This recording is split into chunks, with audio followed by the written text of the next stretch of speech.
doing? They're running us around. Steve Jobs goes to Macworld and he pulls out this iPhone. What was your first reaction when you saw that? $500 fully subsidized with a plan? I said, that is the most expensive phone in the world, and it doesn't appeal to business customers because it doesn't have a keyboard, which makes it not a very good email machine. So Steve Ballmer there, he says the iPhone won't appeal to business customers. And that's something that's always been interesting to me.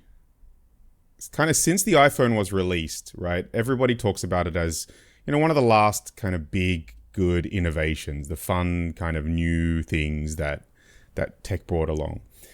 And something that I say about the iPhone a lot is that before the iPhone, there was like business devices, right? There was work devices. There was the business phones.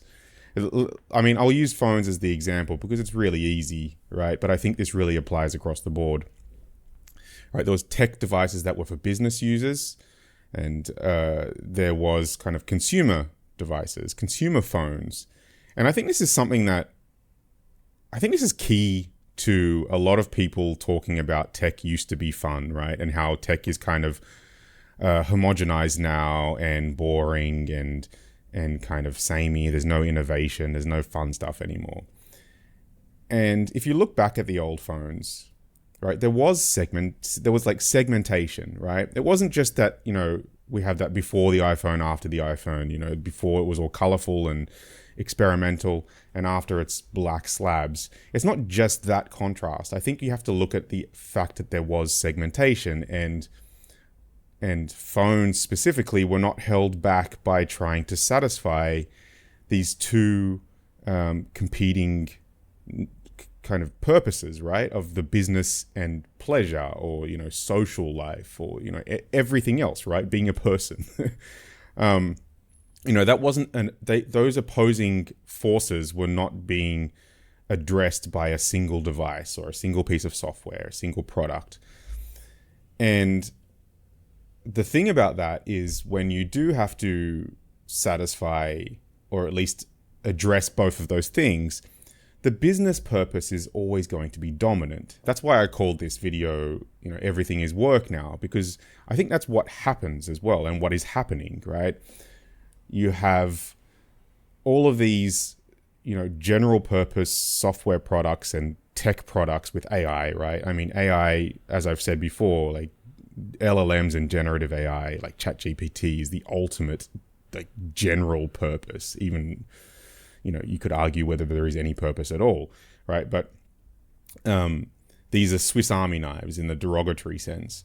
They do a lot of things adequately, but nothing specifically.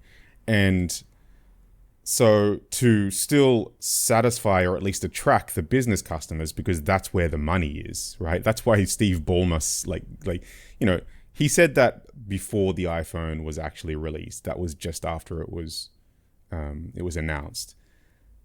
But that's why he laughed, right? Because that's where the money is, the business customers. And the iPhone very quickly caught up. I think it added like Exchange server support in the email app pretty soon after, because that was like a missing thing. You know, it slowly got rid of any kind of criticism that people had about it not being business serious, right?